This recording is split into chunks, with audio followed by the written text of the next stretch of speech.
anybody else. I don't do this professionally. I don't get paid to fish. I don't know any capacity. So I decided, when the agent knew what am I going to do with seminar on, and instead of going over the same things that everybody else goes over, like tackle and what you should use and how you should use it, BS 200, decided to do on structure. So that is the old west. That's the West End 2 jetty after Sandy. They fixed it, but that's what it looked like when you see the radio tower somewhere sitting structure. Anything that is different than flat bottom is what we're going to say structure is. Two main types of structure.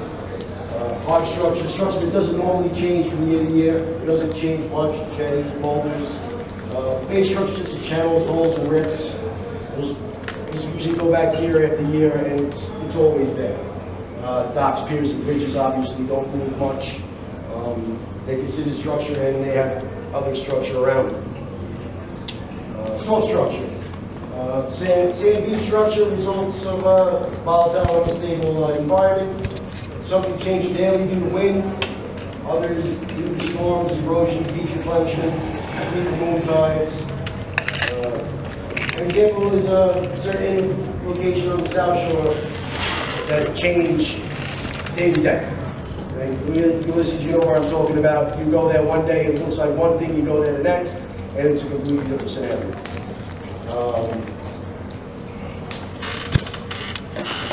Cuts, breaks, points, holes, bulge, rips. They can all appear and disappear throughout the season. Sometimes no move. So how do we find structure? We go off our couches and computer chairs and we look for it. Pre-season, we're actively fishing, scouting, take a nice long walk along the beach. On a day like today, when the weather's warm, go out and look. Google Maps. Since Google Maps came out and we're getting better and better every year, you can actually zoom in on places and see the structure on the bottom of the water. And I'll give you an example of the picture of that later. And of course, see intel and a good network of fishing buddies. Your buddies are on fish, they give you a call, and so, and then you go and look, what do they fish? So why is structure important? It affects the movement and the flow of water, and gives fish and ambush predators a place to hide. That's really the main thing with structure. Alright, so we're getting into the types of structure here. The first one decided to go with is channels. A lot of times you find these in the bay, and you can see it. I don't have a laser pointer, so I'm going to have to get up and myself. You can see the lines in the water, where that water is moving different, where it's cut out lower than the surrounding area. Why are the channels done? They work as fish highways. Fish tend to use these to move in and out of the bay and during the tides. They have ledges and drops on either side. Striped bass, bluefish, and all predatory fish are ambush predators. Striped bass probably won't. Bluefish will chase. Sometimes stripers will just sit there and wait for something to fall. So that's why the ledges on the drops, either side, fish can be sitting on it. During dropping time, babies build into these channels. They start getting off the lower flats and they head into the channels. Predatory fish, they know this instinctually. They know that those fish are going to run out of water. They have to go somewhere. So the bass is going to set up and they're going to wait. Bait fish seek deep waters and tide traps. Basically, just reiterating top. Another picture of some channels. What creates channels? Well, they can be man-made for boat traffic. They're formed by the movement of water, and in some spots they can be lakes. Long Island was, of course, created by a glacier, and especially on the sound itself, as ice and rock receded, cut deep grooves into the bottom of what's now water.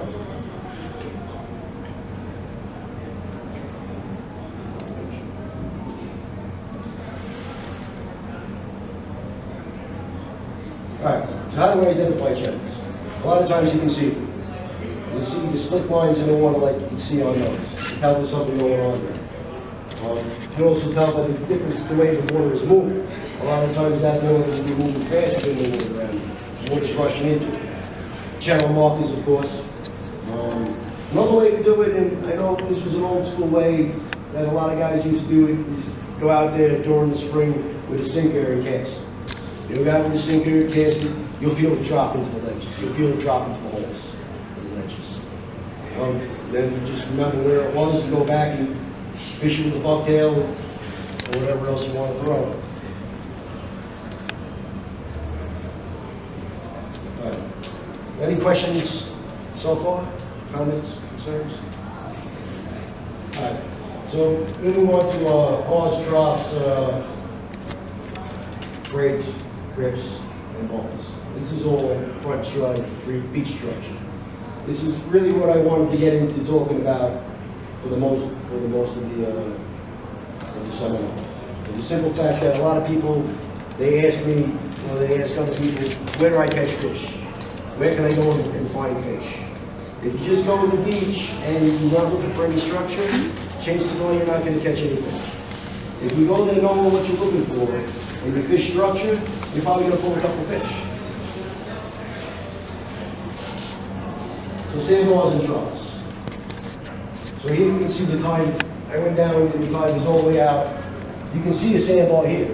You can see a trough in here. High tide, the water's coming all the way up to here. It's completely covered. Fish will be on either side of that bar. Either side of that bar will hold fish. And the fish will be moving back and forth in between.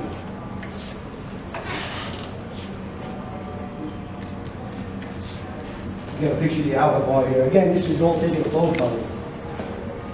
Which is really when you want to go out and you want to look for structure during low tide. Because when the tide's all the way up to here, you're not going to see too much of what's going on out here or in here.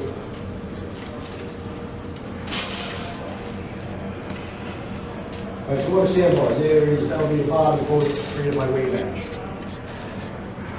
What are troughs? There's the depressing areas between sandbars, again, caused by wave action and recession. All right, so I'm actually standing on a sandbar here. In this picture, again, all during low tide. And you can see that I'm up on dry land, and there's an area in between the sandbar and here. During high tide, fish are going to be hanging out. And it's really not that far of a cast. Now I'm on, this is on the other side of that. You can tell by this picture how much deeper it is.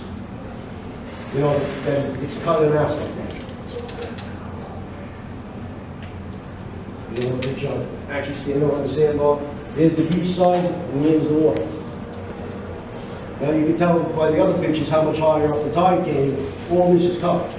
All this is covered, the waves are still breaking on this. And they're still knocking down into here. You can see how cut that area is. And how there's some really steep, nice drop-offs. Also, all the pictures that I took are of areas that I caught fish in the fall. So I went back to the spots where I knew I had quite a few fish, and I took pictures. So I know there was fishing. Water, troughs, blood, as far as the water fishing. Waves crash on water, there's a lot of water. Crustaceans, crabs, clams, mussels. Waves crash on sandbar, water, consortium, and bait fish. So if there's any bait fish in the wash, they're getting hit in the waves, they're getting disorientated in the lower water. Predatory fish can withstand the crashing waves, they can advantage of disorientated fish. Strikers are not getting knocked over that easy. Most strikers are bluefish, weedfish. They can all withstand that strong current. So they wait for the tumbling bait fish and they take advantage of fish that injured or just, lost his weapon. Predatory fish can get high along the edge of bars and troughs, bait fish and other portions will wash over. And the sandbar, when the wave crashes on the sandbar, like that ledge that I showed you a picture of, whatever gets smashed on that sandbar is going to get pushed into that trough.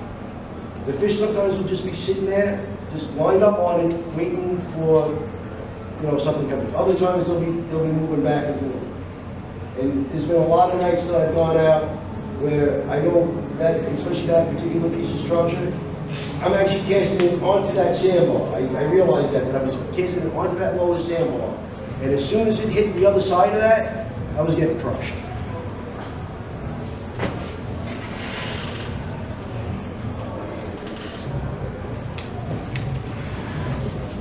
Predatory fishing uses deep water troughs as a means of travel. Again, just like channels, these fish are used them as a fish highway. They'll move back and forth along to either get in or out of the current. And you also see what I'm talking about, where you know, big fish can come in and they'll line up in there to try to get away and stay in there for as long as they can. So go over the points. And try to see over here.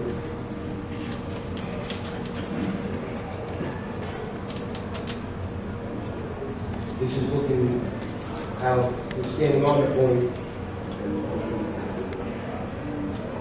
This is looking the other way. You can see the way the beach hooks back into a bowl on the other side. This is directly in front of the point. Is that in the fall? That was this one here. Well, actually, when I take the pictures, I probably took in December or January. When I was in December.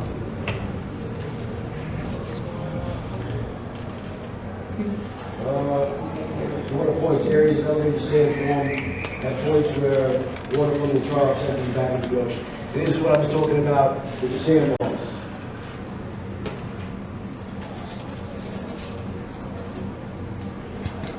Usually have significant ledges and drops where bait can be trapped along predatory fish can hide along these ledges. And usually next to a point would be a bowl. I don't have a picture, I have a picture of it. They can also signify a break in the bar in front of it. So you have two sandbars on the outer bar, the point will come out, and there'll be a break in the bar. You want to fish those breaks. I'm going to go back to another picture. And they can also have nice rips in those. Right alongside them. I have some video of it. Okay, so here's what I'm talking about with the point. So here's your sandbars, here's your point. So when an incoming time, the water's going to come in here, it's going to fill your troughs up in between the sandbars. Bait fish are going to, as the tide come in, either move over or move through here and fill up behind. The bass are going to follow them. And follow them in. A lot of them will probably stay outside here too. So it's always, the points are always a good spot to fish. And again, like I said, now the bass will line up behind here because when the wave comes over, it's going to hit any bait fish and again, knock them into the area, the trough between the sandbar and the beach. On an outgoing tide, when the water starts to recess, that's where I really like to set up here. Because there'll be fish here, here, in the middle. They'll be here until they lose the water, and you can pretty much fish almost the entire tide. Because they'll be sitting here waiting for everything to get sucked right at you. The water moving through here is a lot faster too. So as it recedes out, the fish are going to be set up waiting for this stuff to get pulled out of here.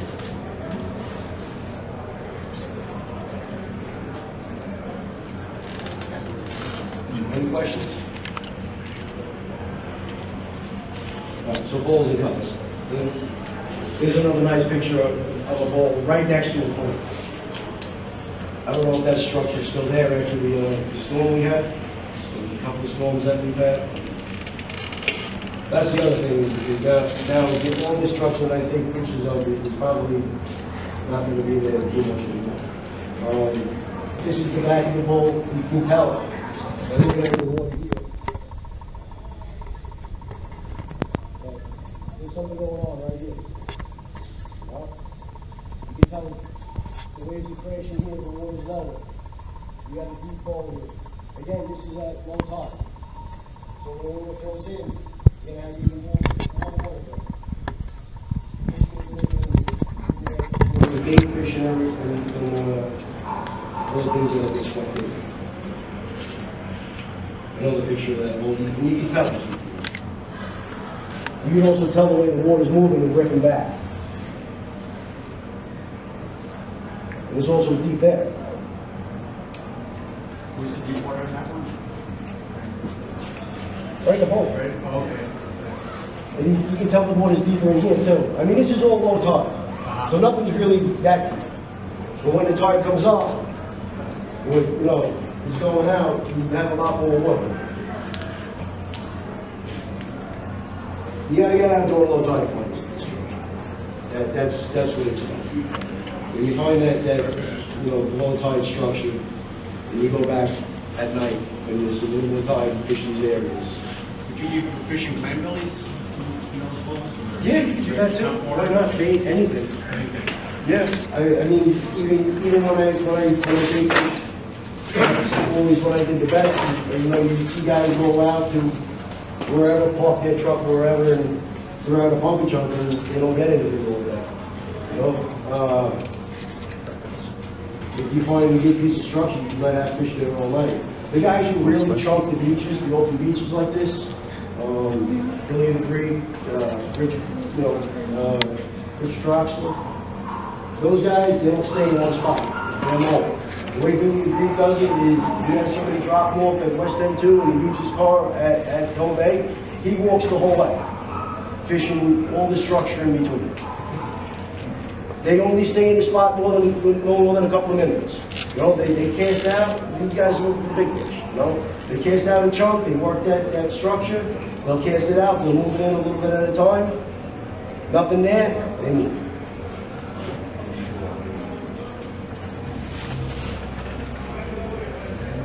All right, I should say why. Areas of deeper water where water drains and drops back into the ocean.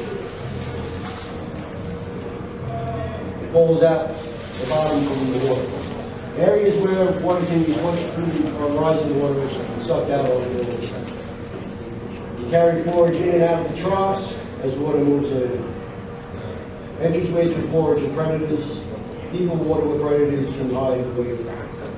Rips forming. It's real hard to take a picture of what's really going on, because I'm trying to take a picture of something that's moving and you can't. But you can definitely tell back here that the water's moving different than here.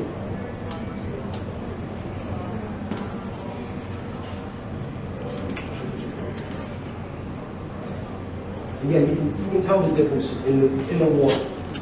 This wasn't a windy day, it was pretty calm. So it's not windy, you know, we'll get more of the backflow.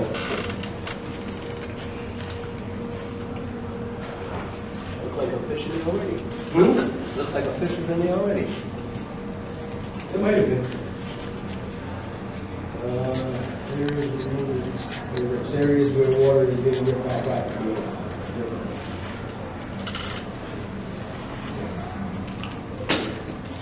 The river is washed back out. Extremely strong current, smaller big fish can't fight this, and larger predatory fish can. Stripers have that big paddle tail, they can just sit there in that current and wait for whatever comes to them.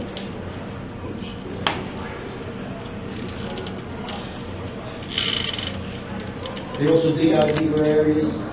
As the currents move out, it moves the sand, it builds a trough, and they build a channel.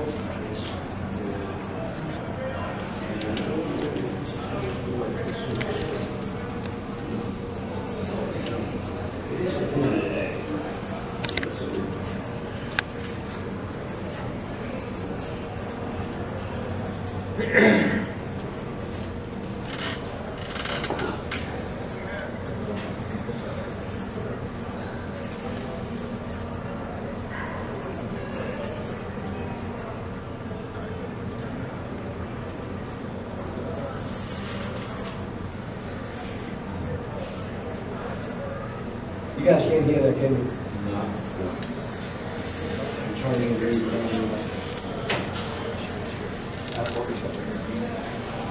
Math and what to talk about a little bit. Great technology to find these structures. Accessible with either a PC or your phone. I mean, you could be out on the road And I knew one spot that I wanted to look at, that I was actually walking to, was actually able, you know, I couldn't see at night where I was. And I could tell by the maps image that there was a nice hole, and some nice boulders. And I was actually able to use my phone to just walk and look where I was on Google Maps and get right to where I wanted to go. You know, instead of looking around, I mean, nothing really looks that much different at night. That just looks awesome. That's not what I want. And you can just see, I took this photo, somebody else posted it, and I grabbed it. You can actually see how much force is coming at you. You can see the sand being pulled. You know, in this bowl. And you can see, here's where this, you know, here's the sandbars, and here's the entryway. So just like that picture I had in the beginning, water's going to come in, and then it's going to get sucked back out. And there's going to be probably nice ledges all along. You can see where it's going, and there's rocks over there. I mean, that spot is there. Yeah, he got everything there. That's why I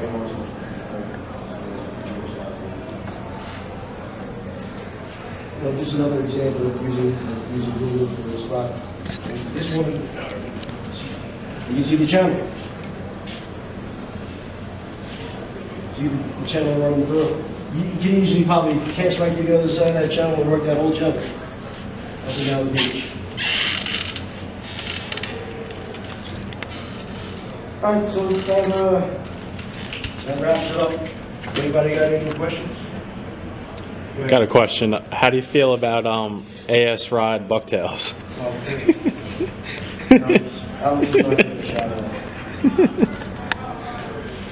Any real comments, questions, and concerns? Those Google Maps, they upgraded all the time? They do, but I don't know how old the images. You never know how old the image is going to be on it. I mean, I'm using Google Maps. I mean, you're generally Looking just for permanent using structure. yeah, you're just looking for like boulder fields, or you're looking, you know, for nice beach or point. Points don't normally change. It takes big storms to come in and move the current. You know, you would need like a sandy to blow open like another like inlet, like they did, you know, in the Philippines. So if the image is from, you know, 2015, odds are it's probably roughly around about what it is now in 2017. Give or take maybe a few feet over, Because you know. some of that beach structure that I was showing in the beginning, I mean that where I took those pictures, normally that's not really the greatest fishing beach at that particular area.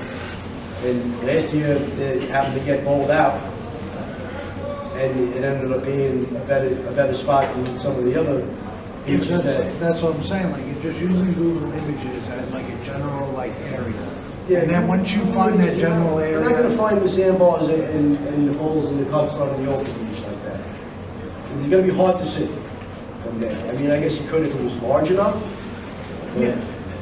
I mean, usually Google Images, I'm looking for hard structure, okay, not soft structure. sandbars move with every storm. Any little like rainstorm that you get, any kind of turbulent water that you would get, It comes in the bars, rising too. tide, moon tides, it will move. Sometimes it'll be gone. Sometimes it'll get filled in completely. Sometimes it'll move 100 yards down the beach, 50 yards down the beach. It's dynamic. It's constantly changing, which makes it that much more challenging to fish. And Every night's a challenge on the beach. You can go there, you know, me and Jason, we fish together all the time.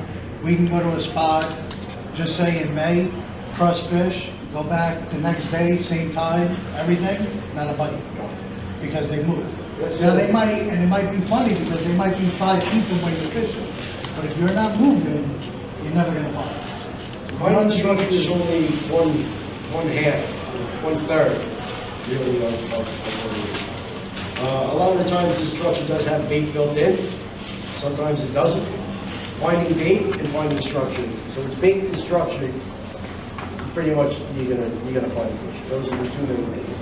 Wind, yeah, that plays a toll. being adaptive too on the beach. Sometimes there'll be no wind and you'll catch fish on the side beach. Sometimes you won't. And whatever the bait is, and that's a whole other factor in the entire different seminar. And the way bait behaves, and the different bait behaves, the different ways. And you know, bait migration plays a big part too. Yeah. What's moving, what's not moving, what's there all the time. You guys go to the beaches all the time, what do you see? What do you see all year long? One thing that a lot of guys neglect that usually jump off not too bad of a bite is those stupid mole crabs. When those mole crabs are around and they're like this big and they get smashed on the sandbars, the fish eat, and sometimes That's they usually- eat out. So that's the kind of thing where you want to throw a bucket. Yeah, at that time, that's usually the start of your fall run, is mole crabs. That's when the water is starting to become, you know, rougher, because we're starting to get, you know, a lot of... Mole crabs will be there all summer long. They'll be there all summer long, but you'll start seeing them getting like stirred up a lot, like on the beach, and like the very, very end of summer, very beginning of the fall run. The guys say don't bother in July, late July, August, that's nonsense. There's fish there. There's fish there in July and August. And it's just a matter of finding where they are and working this structure. We will catch fish in July and August. Even on the front side beaches where guys say don't bother. I've seen some really nice fish in late July and in August on the beaches. Persistence, boys, persistence pays off. That's what it is. It's just like Being lottery, persistent- you know, you gotta play it to win it, But you it's know being what I'm saying? persistent in the right spots. So if you're just going down on the beach and you're throwing at level sand and you're not working any structure, I mean, maybe you get lucky and you'll find one. But if you work the structure, you'll find fish. And, you know, it'll increase your success. And that's what I was shooting for with this. I was hoping that some people would look at it and be a little more successful.